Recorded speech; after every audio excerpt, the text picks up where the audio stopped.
Alright you guys, I'm back. So it's already been a month of using Rogaine. And I'm going to try to refer to it as Rogaine from now on, even though you can use Rogaine or an off-brand called Minoxidil, but most people know what Rogaine is, so I'm going to use that term. This month has been interesting, and honestly I didn't see too many results until like the last week. Thank goodness it's starting to work. Unfortunately, I don't feel like those results are visible to the human eye through this camera.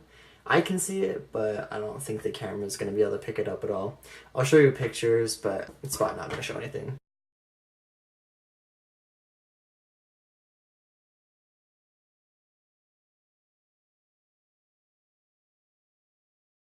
So I want to tell you what I did new this month. Well, I guess not this month. I guess what I kind of added since the last time I filmed. At first, I was just using Rogaine once a day. And after about a week and a half, 2 weeks-ish, I started using it twice a day. And I feel like that definitely sped up results that I started to see, thank goodness. Yeah, so that's been going well. The only unfortunate thing with that is that my face is now like crazy dry. So the foam's not supposed to make your face dry, like the liquid is kind of expected to, so I was kind of surprised when my face just started to seem like it was falling off.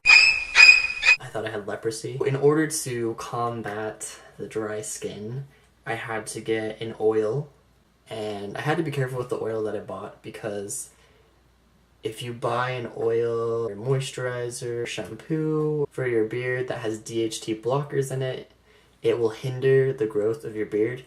And DHT is the main hormone responsible for beard growth, so you definitely don't want DHT blockers in anything you get.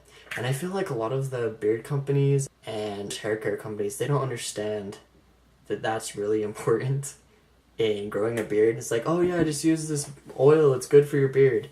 While it may be good for the hair, it's not going to help your face produce any better hair or more hairs if it has DHT blockers in it.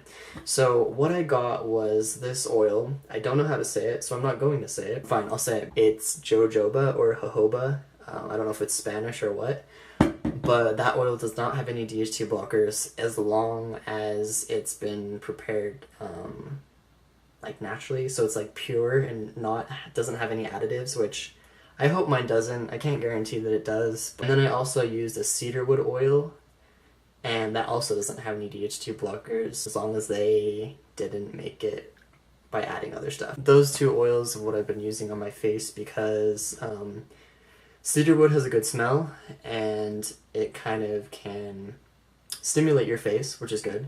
And then the jojoba oil, it is very similar to the oil that your skin produces, and it's not really visible.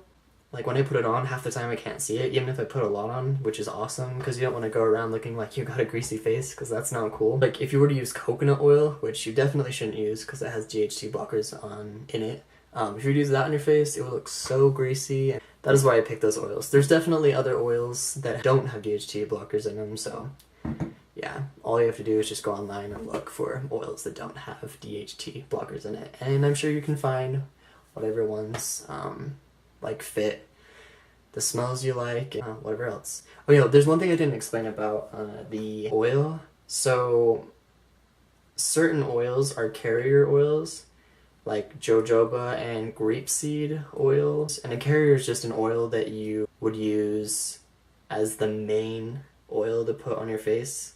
The other oils that you put into it, you can't use straight on your face because they're too intense. So I think I mixed this about 2 or 3% cedarwood oil, and then the rest is jojoba oil. You don't want to put just like cedarwood or peppermint oil or I don't know, there's a few, probably tea tree oil straight on your face because you could develop an allergy because they're so intense. That's why they need to be diluted with the carrier oil. There's a little bit of info about oil. I don't know everything, but I know a few things about it now. Wow, I'm going through puberty. I think that once would be good enough. Another thing with using Rogaine, because it has alcohol and other things in it, it's not really good for your skin. It hinders collagen production. Yeah, collagen production in your face, and that is a very important part of, I guess, cell turnover, so that your face renews itself. When you're using Rogaine, it basically kind of stops that, especially if you're using it all the time. In order to combat the effects of Rogaine and its collagen hinderment, I bought this. And it is basically a, what would I explain it as? Kind of like a roller with spikes on it. And I got like a 0.5 millimeter. I guess you could get a little bit thicker. Yeah. So yeah, this derma roller helps create collagen in your skin because it damages it. Just like when you lift weights, you're breaking down the muscle and it builds back stronger. That's what this does. It helps promote collagen. The only thing with this is you have to change your Rogaine routine whenever you use it, and most people just use it once a week. And you can't use Rogaine while you're using it. At least you need to give it like a certain amount of time before you put Rogaine on again. So let's say on a typical day, I would use Rogaine at 10 a.m. and 10 p.m. But let's say I want to derma roll every Saturday. So on Saturday, I will use Rogaine in the morning at 10 a.m. in the morning, and then I would use it at 8 p.m. And then at like midnight, I would derma roll, which is kind of late, but that's what works for my schedule. And then I wouldn't use Rogaine until probably 8 or 10 p.m. the next day. So I wouldn't use it the morning after I derma rolled.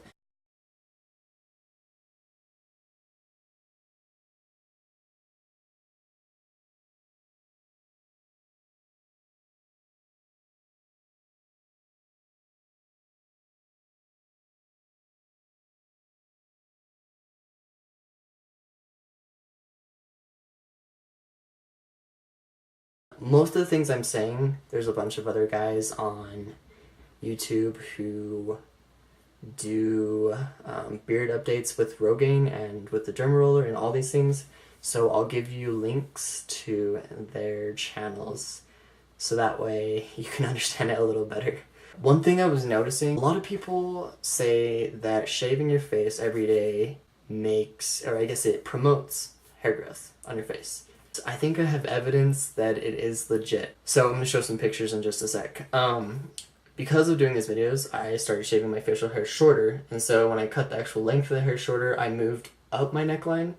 So I'm going to show you these pictures. In all these pictures, you'll notice that there's like this white band right below where I line up my beard on my neck. And it's literally, there's less hairs per square inch there than where I was shaving previously because I hadn't shaved there for so long, which is super annoying. I'm like pissed. I could have had a better beard if I'd been shaving every day. And I think it's partially because shaving kind of exfoliates and it also stimulates the hair follicles, and so yes, I would say it actually does help. I think that is pretty good evidence that shaving does actually help you get a thicker beard and have more hairs per square inch. Here's an issue. Because my face is like falling off, there's like so much extra dead skin. I've never really exfoliated my face, but I did just buy this stupidly expensive exfoliator from somebody in the mall that caught me and made me feel like I was getting a good deal. But luckily, at least for spending the money, now I have to exfoliate my face because otherwise I have like this $50 jar of like an ounce of something that has gold flecks in it, which is just stupid. But now I'm gonna exfoliate my face. But in order to do that, I am gonna have to shave off all of this cheek hair because if I'm exfoliating and there's all those long hairs and peach fuzz hairs, I'm afraid I'll rip them out, which will just make it take longer for my beard to come in. So I'm just going to shave it off and exfoliate, and I'll probably do that once a month, and hopefully that will help me progress. And because there won't be so much dead skin there, the product will get to my skin better and hopefully create better, healthier hair, and I guess better, healthier skin. And I guess that's really all I have to say for this month. There's just too much that I learned to even go over it, but that's okay. So I will see you guys next month, and hopefully the gains will be visible. So see what happens. Thank you guys for watching, and I'll see you next time.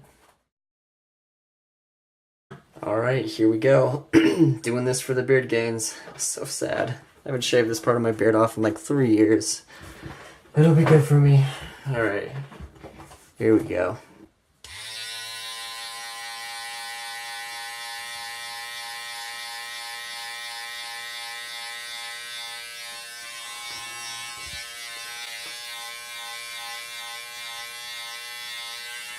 Sad day. Oh, I'm so sad. It had to be done now.